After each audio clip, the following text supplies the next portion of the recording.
Good morning student. हम लोग आज नया चैप्टर स्टार्ट करने जा रहे हैं और ये केमिस्ट्री का सेकंड चैप्टर है, स्ट्रक्चर ऑफ एटम। आज हम लोग ये चैप्टर स्टार्ट करने जा रहे हैं, स्ट्रक्चर ऑफ एटम। कई बुक में एटॉमिक स्ट्रक्चर भी कहा जाता है। पर्पस ये है, यहाँ पर हम लोग एटम के बारे में डिटेल स्टडी करेंगे। एटम अभी आप फर्स्ट टाइम नहीं सुन रहे, आप अंडर 10th क्लास में भी एटम के स्ट्रक्चर के बारे में डिस्कस किए। Electron, proton, cathode ray, anode ray, isotope, isobar, atomic number, mass number, Thomson's atomic model, Rutherford's atomic model, Bohr's atomic model, ये सारा पार्ट आप वहाँ भी पढ़ेंगे, लेकिन वो सारा पार्ट यहाँ भी रिपीट होगा। अब हम लोग को क्या करना होगा कि वो सारे पोर्शन जो नीचे क्लासेस में आप पढ़े हैं उसे हम छोड़ेंगे नहीं, उसे भी रिपीट करेंगे, लेकिन उस वाले पोर्शन को थोड़ा फास्ट हम लोग चलेंगे क्योंकि ऑलरेडी वो जान चुके हैं। और इस चैप्टर में कई नए नए कंसेप्ट आएंगे जो आप नीचे के क्लासेस में नहीं पढ़े थे। ये भी बड़ा चैप्टर है, कई नए नए कंसेप्ट हैं। तो बात करते हैं हम लोग स्ट्रक्चर ऑफ एटम में। सबसे पहला सवाल उठता है, एटम कहते किसे हैं? What is an atom? किसी भी सब्सटेंस का जो सबसे छोटा सा पार्ट होगा दैट इज कॉल्ड मॉलिक्यूल। ये मॉलिक्यूल फ्री स्टेट में एग्जिस्ट करते हैं, बट ये केमिकल रिएक्शन में पार्टिसिपेट नहीं करते। अब इस मॉलिक्यूल का नेचर, मॉलिक्यूल के कंस्टिट्यूएंट्स के अनुसार से इसे दो पार्ट में बांटा गया है। एक को कहा जाता है मॉलिक्यूल ऑफ एन एलिमेंट और दूसरे को कहा जाता है मॉलिक्यूल ऑफ कंपाउंड। जैसे अगर हम लोग ले बात करते हैं H2, O2, N2, तो इन सबको एलिमेंटल मॉलिक्यूल कहा जाता है या इसी को हम लोग मॉलिक्यूल ऑफ एन एलिमेंट कहते हैं। वही मॉलिक्यूल ऑफ कंपाउंड में अगर CO2 है, H2O है, CH4 है, इन्हें मॉलिक्यूल ऑफ कंपाउंड कहा जाता है। ये भी नीचे क्लासेस में आप पढ़ेंगे। अब इन दोनों को गौर से देखो तो आपको डिफरेंस समझ में आ जाएगा। एलिमेंटल मॉलिक्यूल और molecule of an element are made up of identical type of atom. एक ही जैसा एटम के कॉम्बिनेशन से बना होता है, जबकि मॉलिक्यूल ऑफ कंपाउंड में टू और more different types of element के एटम्स कंबाइन करते हैं। यानी मॉलिक्यूल का फॉर्मेशन एटम के कॉम्बिनेशन से होता है। लेकिन एक और खास बात, कुछ एलिमेंटल मॉलिक्यूल मोनोएटॉमिक फॉर्म में भी होते हैं और अधिकांश कहो तो मोनोएटॉमिक फॉर्म में ही होते हैं। जैसे कार्बन C2 नहीं लिखते हैं, C लिखते हैं। पोटेशियम K लिखते हैं, सोडियम Na लिखते हैं। तो ये भी इनके मॉलिक्यूल को ही रिप्रेजेंट करता है। यानी कि जो केमिकल इक्वेशन में आप लिखते हो, सिंबल लिखते हैं, वो उसके मॉलिक्यूल का होता है। और जो पार्ट केमिकल रिएक्शन में इन्वॉल्व होता है उन्हें एटम कहा जाता है। यानी कि मॉलिक्यूल से भी छोटे से जो पार्ट होते हैं उन्हें एटम कहा जाता है। एटम का डेफिनेशन, जो ये मॉडर्न डेफिनेशन हम लोग पढ़ते हैं, it is the smallest part of any substance which not exist in free state but participate in chemical reaction. जो फ्री स्टेट में एग्जिस्ट करता है वो मॉलिक्यूल, जो फ्री स्टेट में एग्जिस्ट नहीं करता है बट केमिकल रिएक्शन में पार्टिसिपेट करता है उन्हें एटम कहा जाता है। और हर एक एलिमेंट के एटम को एलिमेंट के सिंबल से रिप्रेजेंट करते हैं। जैसे अगर हाइड्रोजन एटम को रिप्रेजेंट करना हो तो हाइड्रोजन एलिमेंट का सिंबल H होता है, तो उसे हम लोग H से रिप्रेजेंट करते हैं। ये एटम के डेफिनेशन के बारे में है। आज जो हम लोग एटम्स के बारे में इलेक्ट्रॉन, प्रोटॉन, न्यूट्रॉन और भी बहुत सारे फंडामेंटल पार्टिकल्स के बारे में जानते हैं, आज स्टार्टिंग में ऐसा नहीं था। एटम्स के बारे में स्टार्टिंग में भी कई सारे थ्योरी दिए गए, उनमें से डाल्टन्स एटॉमिक थ्योरी में है, पढ़े होंगे उनके बारे में। जॉन डाल्टन को फादर ऑफ एन एटम कहा जाता है क्योंकि एटम का डिस्कवरी उन्होंने ही किया था। उन्होंने बताया सबसे पहला पार्ट कि atoms are non divisible. Atoms को डिवाइड नहीं किया जा सकता है। It is the individual, indivisible. ये डिवाइड नहीं किया जा सकता है। लेकिन बाद के एक्सपेरिमेंट में ये पता चला कि एटम से भी छोटे पार्ट भी होते हैं, इलेक्ट्रॉन, प्रोटॉन, न्यूट्रॉन होते हैं, यानी कि एटम को ब्रेक किया जा सकता है। आपको जो PDF दिए हैं तो फर्स्ट वाले पार्ट में एटम डाल्टन्स एटॉमिक थ्योरी का मेन पॉइंट दे दिए, और वहीं पैराग्राफ चेंज करके जो दिया हुआ है वो डाल्टन्स एटॉमिक थ्योरी के ड्रॉबैक्स में से है। यानी कि अगर ड्रॉबैक्स पूछेगा तो उसके नीचे का, जैसे एटॉमिक थ्योरी ये हो गया कि एटम ही सबसे छोटा है, ये इनडिविजिबल है, लेकिन इसका ड्रॉबैक ये हो गया कि एटम के भी फंडामेंटल पार्टिकल्स होते हैं, इनके भी कंस्टिट्यूएंट होते हैं, इन्हें डिवाइड कर सकते हैं हम लोग as electron, proton and neutron में। Second point Dalton's atomic theory का ये बताया गया कि atoms of an element are identical in all respect. हर एक मामले में atomic number, mass number, size, volume, हर एक मामले में एक एलिमेंट के सारे एटम बराबर होंगे।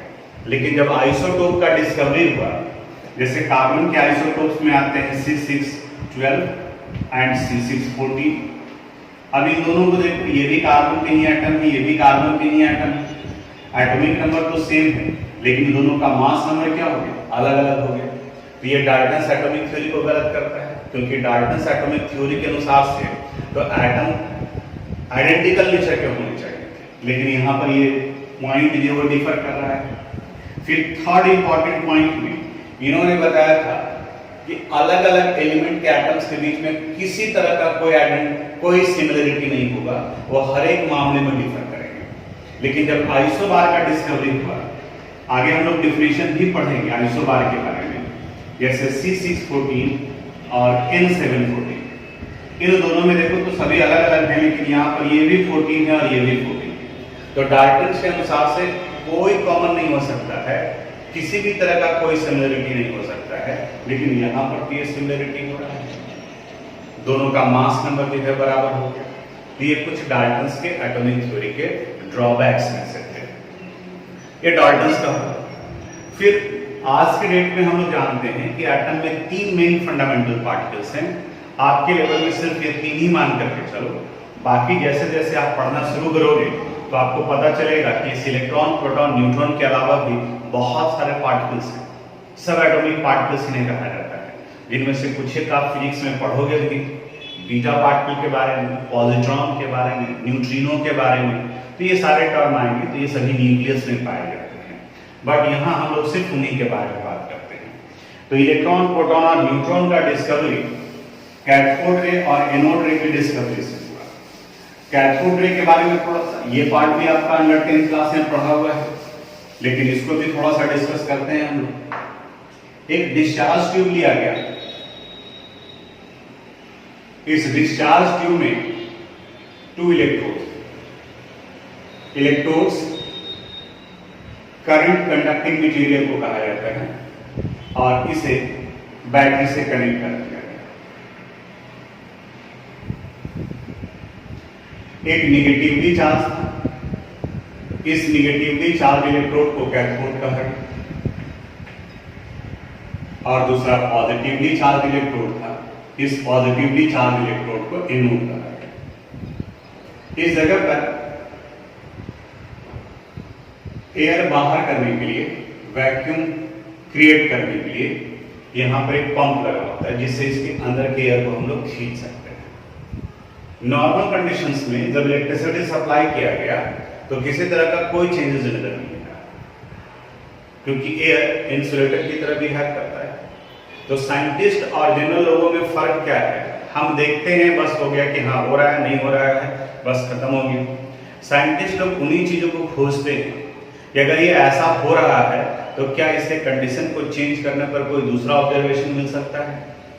अब इसी एक्सपेरिमेंट में आगे क्या किया गया, इसके इस प्रेशर के वैल्यू को, एयर के प्रेशर के वैल्यू को कम करना शुरू किया गया, यानी कि इन्हें रिमूव किया गया, हटाया गया। जैसे जैसे गैस को हम हटा रहे थे, इसके अंदर का प्रेशर कम होने लगा। अभी नॉर्मल कंडीशन में 1 एटमॉस्फेरिक प्रेशर होता है, और इसी को हम लोग 760 mmHg करते हैं, 760 mmHg होता है। अब जब ये प्रेशर कम किया गया और इनके पोटेंशियल डिफरेंस के वैल्यू को बढ़ाया गया, तो 10,000 volt electricity and under 0.001 mmHg atmospheric pressure पर कैथोड से एक रे निकलकर एनोड की तरफ मूव करता है। ये इनविजिबल रे है, ये दिखाई नहीं दे रहे थे, लेकिन इसके इस पार्ट पर, इस सरफेस पर, डिस्चार्ज ट्यूब पे फॉस्फोरेसेंस मटेरियल यानी कि जिंक सल्फाइड का कोटिंग किया जाता है। ये जिंक सल्फाइड इनविजिबल रेडिएशन जब इनके सरफेस से स्ट्राइक करता है तो ये ग्लो करने लगता है, यानी कि चमकने लगता है।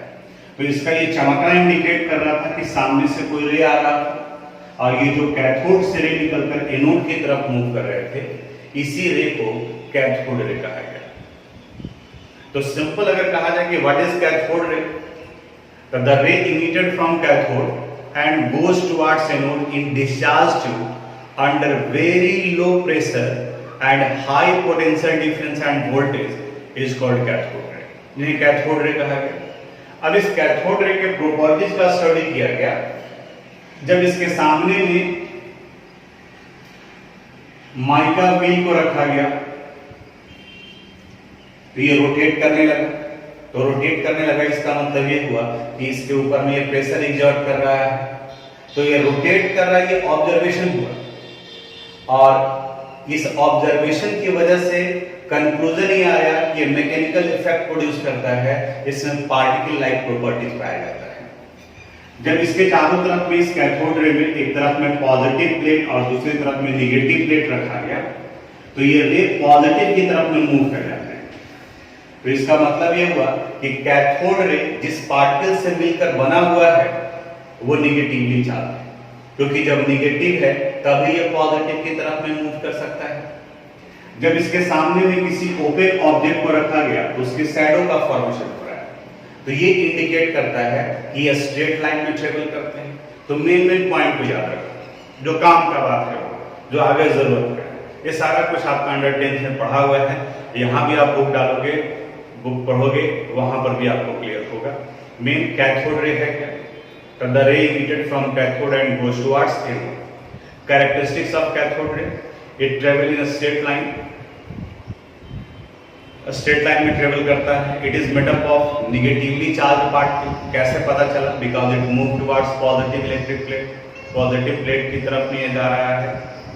ये शैडो का फॉर्मेशन करता है, ये इंडिकेट करता है कि ये स्ट्रेट लाइन में ट्रेवल कर रहे हैं, क्योंकि स्ट्रेट लाइन में जो ट्रेवल करेगा वही शैडो का फॉर्मेशन करेगा, जैसे कि लाइट के केस में भी ये स्ट्रेट लाइन में ट्रेवल करता है। इसके बाद ये माइका व्हील को रोटेट करता है।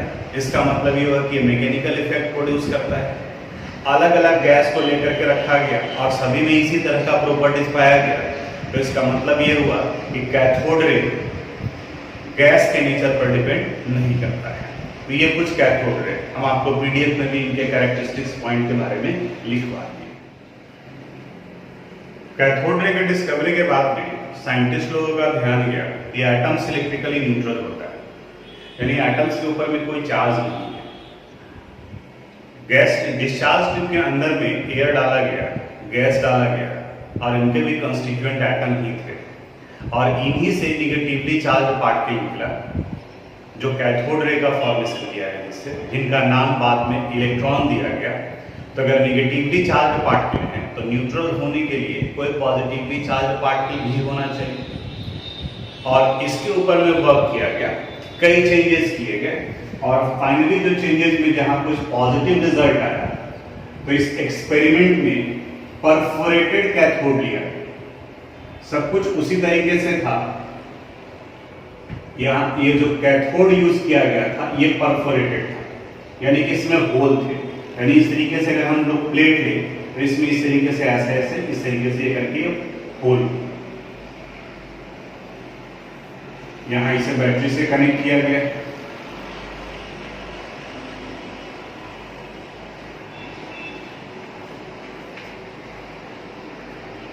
ये पॉजिटिवली चार्ज है और ये निगेटिवली चार्ज है। यहां पर भी अंडर सिमिलर कंडीशंस कैथोड से रे निकल करके एनोड की तरफ तो जा रहे थे।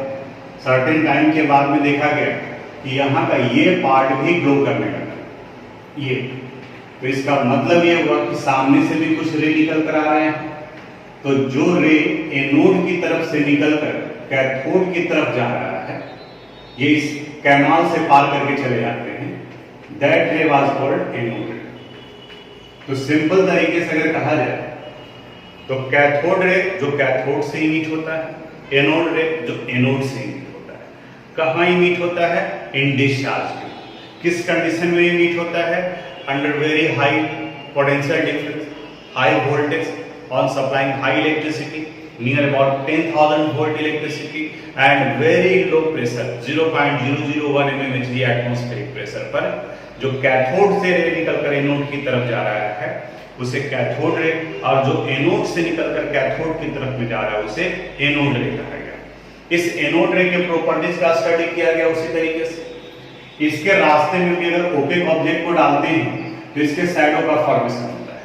तो अभी बताएं कि जो शैडो का फॉर्मेशन करता है इसका मतलब वो रे स्ट्रेट लाइन में ट्रेवल करता है, तो एनोड रे स्ट्रेट लाइन में ट्रेवल कर रहा है। इसके रास्ते में जब माइका व्हील को रखा गया तो ये भी माइका व्हील को रोटेट कर देता है। इसका मतलब ये हुआ कि ये भी मैकेनिकल इफेक्ट प्रोड्यूस करते हैं। इसके रास्ते में अगर हेवी मेटल को रखा जाता है तो ये हीट एनर्जी प्रोड्यूस करता है, यानी कि स्ट्राइक कर हीट एनर्जी भी प्रोड्यूस कर रहा है। ये भी इसके पार्टिकल बिहेवियर को शो करता है। जब इसके पास में भी प्लेट रखा जाता है, एक तरफ पॉजिटिवली चार्ज प्लेट और दूसरी तरफ में निगेटिवली चार्ज प्लेट, और फिर ऑब्जर्व किया गया तो देखा गया कि ये निगेटिव की तरफ में मूव कर रहा है। तो जो निगेटिव की तरफ में मूव कर रहा है इसका मतलब वो खुद पॉजिटिवली चार्ज है, और इसी पॉजिटिवली चार्ज पार्टिकल जिससे मिलकर एनोड रे बना हुआ है उन्हें प्रोटॉन कहा गया। यानी अब तक के एक्सपेरिमेंट में ये पता चल गया कि एटम में दो फंडामेंटल पार्टिकल हैं, एक इलेक्ट्रॉन और दूसरा प्रोटॉन, जिनमें से इलेक्ट्रॉन निगेटिवली चार्ज है और प्रोटॉन पॉजिटिवली चार्ज है। ये निगेटिव होता है और ये पॉजिटिव होता है। यहां तक लगा कि अब ठीक है, एटम्स इलेक्ट्रिकली न्यूट्रल है। लेकिन जब इलेक्ट्रॉन और प्रोटॉन का मास निकाला गया, आप बुक देखेंगे तो वहां E/m रेशियो है, उसको हम यहां पर डिस्कस नहीं कर रहे हैं, थोड़ा और कंसेप्ट बनेगा उसके बाद उसको बताएंगे। जैसे लॉ ऑफ केमिकल कॉम्बिनेशन को लास्ट में डिस्कस किए, उसी तरह से उसको हम लास्ट में डिस्कस करेंगे। तो इलेक्ट्रॉन और प्रोटॉन का जो टोटल मास है उससे एटम का मास ज्यादा आ रहा था। पता चला कि ये चार्ज तो बैलेंस हो गया लेकिन मास बैलेंस नहीं हो रहा है। अब एक न्यूट्रल पार्टिकल न्यूट्रॉन का डिस्कवरी हुआ जेम्स चैडविक के द्वारा, वो भी रेडियो एक्टिव डिसइंटीग्रेशन में।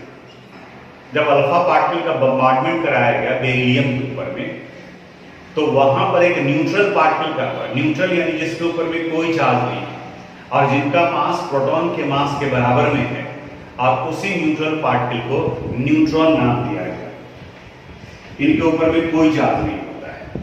तो अब यहां से कंक्लूजन ये आया कि an atom has three fundamental particles, electron, proton and neutron. Electron is negatively charge, proton is positively charge and neutron is electrically neutral. इसके ऊपर में कोई चार्ज नहीं होता है। जब मास देखा गया तो इलेक्ट्रॉन का मास नेग्लिजिबल होता है, जबकि प्रोटॉन और न्यूट्रॉन का मास नियरली इक्वल होता है। आपको आपके पीडीएफ में टेबुलर फॉर्म में ये इंफॉर्मेशन लिखवा दिए हैं। इनका डिस्कवरर कौन है, इनका एब्सोल्यूट मास कितना है, एब्सोल्यूट यानी कि एक्चुअल मास कितना है, और रिलेटिव मास कितना है, रिलेटिव यानी कि कंपेयर किया गया तो उसके अनुसार से कितना मास है वो वहां पर दिया हुआ है। और ये सारा चीज अंडर 9th क्लास में आप पढ़ चुके थे। तो यहां तक ये हो गया, यानी कि एटम के तीनों फंडामेंटल पार्टिकल का डिस्कवरी हो गया। लेकिन न्यूट्रॉन का डिस्कवरी जेम्स चैडविक के द्वारा ये बहुत बाद में हुआ था, ये 1932 में हुआ था। और इसके पहले तक रदरफोर्ड अल्फा स्कैटरिंग एक्सपेरिमेंट, जैसे थॉमसन का एक्सपेरिमेंट, ये सभी चल रहा था। तो वहां पर हम लोग आते हैं। ये कैथोड रे का डिस्कवरी इसके पहले जो डिस्कस किए हम लोग, तो उसके बाद में जैसे थॉमसन के द्वारा पता किया गया इलेक्ट्रॉन के बारे में। इलेक्ट्रॉन के डिस्कवरर में भी जे थॉमसन का नाम आता है। तो जे थॉमसन साहब ने अपना मॉडल दिया, जो उनके नाम के अनुसार से थॉमसन एटॉमिक मॉडल कहा जाता है। फिर उनके मॉडल को गलत करके फिर रदरफोर्ड साहब ने अपना मॉडल दिया, जिन्हें रदरफोर्ड एटॉमिक मॉडल कहा जाता है। फिर बोर्स एटॉमिक मॉडल आता है। यानी कि अब यहाँ के बाद में हम लोग डिफरेंट एटॉमिक मॉडल की तरफ में बढ़ते हैं। इलेक्ट्रॉन और प्रोटॉन के डिस्कवरी के बाद में जे थॉमसन के द्वारा पहला एटॉमिक मॉडल दिया गया, उस वक्त में थॉमसन एटॉमिक मॉडल। क्योंकि अब ये सवाल उठ रहा था कि अगर एटम में निगेटिवली और पॉजिटिवली चार्ज पार्टिकल तो इनका अरेंजमेंट किस तरीके से, निगेटिव पार्टिकल कहाँ पर है, पॉजिटिव चार्ज पार्टिकल कहाँ पर है, और ये कैसे एटम्स को इलेक्ट्रिकली न्यूट्रल बनाता है। थॉमसन के एटॉमिक मॉडल में इन्होंने बताया कि atoms are spherical in nature, ये एटम्स इस तरीके से स्फेरिकल होता है और इस एटम्स के ऊपर में पॉजिटिव चार्ज होता है, यानी कि ये बिल्कुल पॉजिटिवली चार्ज स्फेयर के रूप में होता है। And it has negatively charge particle electrons are embedded, और इसी में इलेक्ट्रॉन फैला हुआ होता है इस तरीके से। और सिंपल तरीके से इन्होंने अपने मॉडल को समझाने के लिए वाटरमेलन का एग्जाम्पल लिया। हम लोग भी तारबूज खाते हैं, देखे होंगे, बिल्कुल एकदम ध्यान से समझें। इन्होंने बताया कि जिस तरह से तारबूज वाटरमेलन स्फेरिकल शेप का होता है, उसी तरह से एटम भी स्फेरिकल है। दोनों में फर्क यह है कि तारबूज आपको दिख रहा है और एटम माइक्रोस्कोपिक नेचर के हैं तो वो दिख नहीं रहा है। फिर इन्होंने बताया कि जिस तरह से तारबूज में वाटरमेलन में एडिबल पार्ट होता है, फ्लेश कहा जाता है, और सीड्स होते हैं, तो एडिबल पार्ट यानी कि जो आप खाते हैं वो ये पूरा पार्ट हो गया, ये पॉजिटिवली चार्ज हो गया, यानी कि पूरा का पूरा एटम पॉजिटिवली हो गया। और इस पॉजिटिव चार्ज को बैलेंस करने का काम सीड्स यानी कि इलेक्ट्रॉन करता है, यानी कि इलेक्ट्रॉन पूरे एटम में सीड्स के जैसा फैला हुआ होता है और पूरा का पूरा एटम इलेक्ट्रिकली चार्ज यानी कि पॉजिटिवली चार्ज होता है। तो एटम का स्फेरिकल पार्ट पॉजिटिव और उसमें इम्बेडेड इलेक्ट्रॉन निगेटिव, तो ये पॉजिटिव और निगेटिव दोनों कंबाइन कर पूरे एटम को इलेक्ट्रिकली न्यूट्रल कर देता है। ये थॉमसन के द्वारा दिया गया था, इसलिए इस मॉडल को थॉमसन्स एटॉमिक मॉडल कहा जाता है। थॉमसन्स एटॉमिक मॉडल, इनके इस मॉडल को उस वक्त में एक्सेप्ट भी कर लिया गया, क्योंकि हाँ ये लगा कि इलेक्ट्रॉन और प्रोटॉन है, सबसे बड़ी चीज तो ये है कि ये दिख नहीं रहा, क्योंकि जो भी एविडेंसेस होते हैं ऐसा कोई इंस्ट्रूमेंट नहीं था कि हम उसमें डाले और वो दिख रहा है कि ये पॉजिटिव है नेगेटिव है, एजम्पशन और कुछ एक्सपेरिमेंटल एविडेंसेस, और उसके अनुसार से ये गेस किया जाता है कि ऐसा ये प्रोबेबिलिटी हो सकता है। अब इनके इस मॉडल को बाद में रदरफोर्ड साहब ने गलत किया अपने अल्फा स्कैटरिंग एक्सपेरिमेंट के अनुसार से। याद कीजिए, अल्फा स्कैटरिंग एक्सपेरिमेंट भी आपको याद आ रहा होगा। उस अल्फा स्कैटरिंग एक्सपेरिमेंट में गोल्ड फॉयल को लिया गया। गोल्ड एक मेटल है जिसका मैलिएबिलिटी बहुत ज्यादा होता है।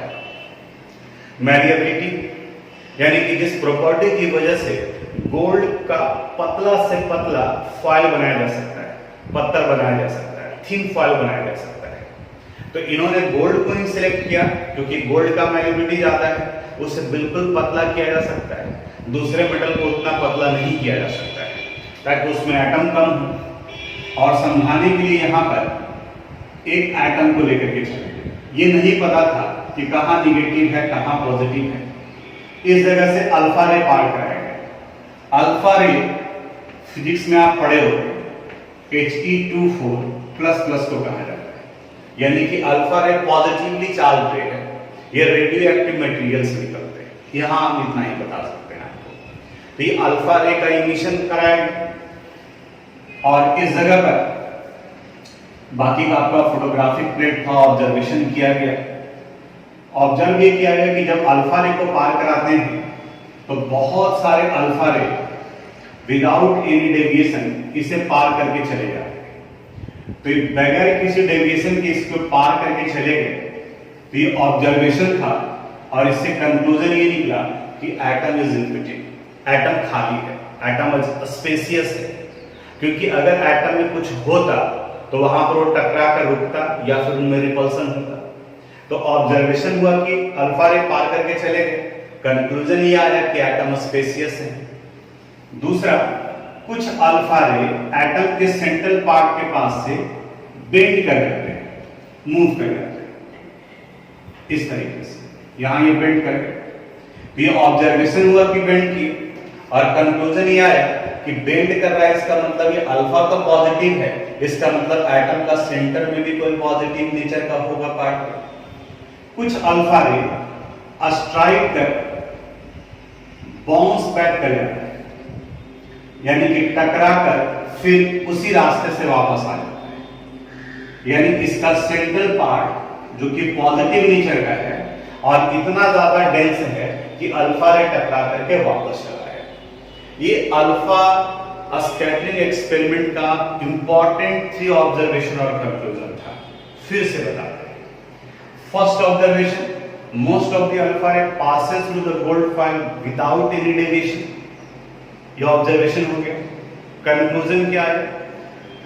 एटम इज स्पेसियस, इसीलिए उससे कोई टकरा करके कहीं कुछ नहीं हुआ डेविएशन। वेरी फ्यू अल्फा रे deviated from central part of an atom, atom के सेंट्रल पार्ट से डेविएट करता है।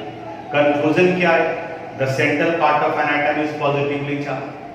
कुछ अल्फा रे टकरा कर और वापस लौट आए अपने पाथ पर। कंक्लूजन क्या है? कि the central part of an atom is very very small, ये बहुत छोटा होता है एंड वेरी डेंस, और इसी सेंट्रल पार्ट को बाद में न्यूक्लियस कहा गया। अब थॉमसन का एटॉमिक मॉडल गलत कैसे हो गया? रदरफोर्ड साहब ने बताया कि अगर पूरा का पूरा एटम पॉजिटिवली चार्ज स्फीयर होता तो जैसे ही हम अल्फा रे डाल रहे हैं तो हर एक पार्ट से रिपल्सन हो जाता, because singular charges repel each other, एक दूसरे को रिपेल कर रहा है।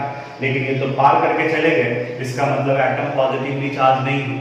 सिर्फ रिपल्सन कहां पर हुआ? सेंट्रल पार्ट में, और ये सेंट्रल पार्ट ही सिर्फ पॉजिटिवली चार्ज है। इसके बाद रदरफोर्ड ने अपना एटॉमिक मॉडल दिया, जिन्हें रदरफोर्ड एटॉमिक मॉडल कहा गया, और इन्होंने बताया कि the central part of an atom is very very small and very dense and it is positively charge, और ये पॉजिटिवली चार्ज होता है।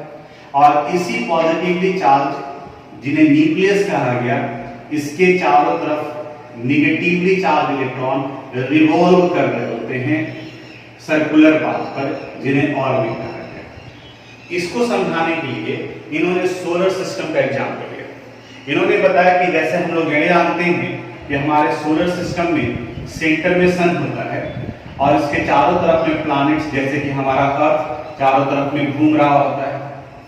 अब घूमने से क्या फर्क पड़ता है? पहले इस वाले पार्ट में, फिजिक्स में आप अंडर 10th में पढ़े होंगे कि इस अर्थ और सन के बीच में एक अट्रैक्टिव फोर्स लग रहा है, और इस अट्रैक्टिव फोर्स को ग्रेविटेशनल फोर्स कहा जाता है। ये ग्रेविटेशनल फोर्स इसे खींच रहा है अपनी तरफ। लेकिन अगर कोई ऑब्जेक्ट किसी सर्कुलर पाथ पर मूव कर रहा है तो सेंटर से बाहर की तरफ एक फोर्स लगता है, and that force is called centrifugal force. तो हमारा अर्थ ना तो सन में गिरता है और ना ही सन से दूर जा पाता है, क्योंकि यहाँ जितना ग्रेविटेशनल फोर्स लग रहा है उतना ही यहाँ पर सेंट्रीफ्यूगल फोर्स भी लग रहा है, यानी कि ये दोनों फोर्स एक दूसरे को बैलेंस करता है। ये थ्योरी अप्रूव्ड था, लोगों के दिमाग में था, वही कंसेप्ट यहाँ इन्होंने डाल दिया। इन्होंने बताया कि देखिए, electron negative charge, nucleus positive charge, तो दो अपोजिट चार्जेस के बीच में अट्रैक्शन होगा, यानी कि इलेक्ट्रॉन और न्यूक्लियस के बीच में अट्रैक्टिव फोर्स रहेगा, और इस अट्रैक्टिव फोर्स को ही हम लोग इलेक्ट्रोस्टैटिक फोर्स भी कहते हैं। इलेक्ट्रोस्टैटिक फोर्स अट्रैक्टिव नेचर का भी होता है और रिपल्सिव नेचर का। अगर आइडेंटिकल चार्ज के बीच में लग रहा है तो रिपल्सिव, और डिफरेंट चार्ज के बीच में लग रहा है तो अट्रैक्टिव। तो यहाँ चार्ज चूंकि अलग अलग है इसलिए अट्रैक्टिव नेचर का है, यानी कि इलेक्ट्रॉन को अपनी तरफ में खींचेगा। लेकिन चूंकि सर्कुलर पाथ पर मूव कर रहा है, इसलिए सेंटर से बाहर की तरफ एक फोर्स लगता है। इस फोर्स को सेंट्रीफ्यूगल फोर्स कहा जाता है, और इस जगह पर इनका ये इलेक्ट्रोस्टैटिक फोर्स और सेंट्रीफ्यूगल फोर्स एक दूसरे को इक्वलाइज करने का काम करता है, बैलेंस करने का काम करता है। तो जहां थॉमसन ने वाटरमेलन का एग्जांपल लिया था, प्लम पडिंग मॉडल कहा जाता है, रेशिंग मॉडल कहा जाता है, रदरफोर्ड के एटॉमिक मॉडल को planetary model of an atom कहा जाता है, क्योंकि इन्होंने हमारे प्लानिटरी सिस्टम को एग्जांपल के रूप में लिया। यह रदरफोर्ड का मॉडल था। इनके मॉडल को फिर बाद में जाकर के बोर साहब ने गलत किया। अब बोर्स एटॉमिक मॉडल आगे हम लोग पढ़ेंगे, आप बुक देखे होंगे कि यहाँ तक में इन मॉडल के बाद में फिर अब एटॉमिक नंबर और मास नंबर है। अब यहाँ के बाद में सब कुछ कंसेप्चुअल वाला शुरू हो रहा है। ये भी कंसेप्चुअल है, लेकिन वो एप्लीकेशन बेस्ड है, यानी कि आपको क्वेश्चन बनाना होगा, थोड़ा सा ज्यादा मजा आएगा। तो ये सारा पार्ट आपका पढ़ा हुआ था, मैं भी कर सकते थे कि हाँ जी हम लोग जो है वो आगे बढ़ेंगे, बोर्स एटॉमिक मॉडल के बाद का पार्ट पढ़ेंगे, लेकिन हमें लगा कि चूंकि ये पढ़ा हुआ है तो उससे क्या हुआ, एक बार रिपीट करते हैं, थोड़ा शॉर्ट में ही सही रिपीट करते हैं, तो जो अंडर 10th क्लास में आपका पढ़ा हुआ है वो फिर से एक बार दिमाग में आ जाएगा। तो यहाँ तक का ये पार्ट आपको क्या करना चाहिए, एनसीईआरटी बुक का एक बार में रीडिंग डालोगे, जो पीडीएफ लिखवाए हैं सफिशिएंट नोट्स है उसको आप अपनी कॉपी में नोट करोगे, और फिर अगले क्लास के लिए आप प्रिपेयर होगे atomic number, mass number, isotope, isobar, isotone, iso electronic, ये क्या दिया हुआ है उनके बारे में आप देखोगे। तो फिर बाकी हम लोग अब अगले क्लास में डिस्कस करेंगे। आज यहीं तक, थैंक यू।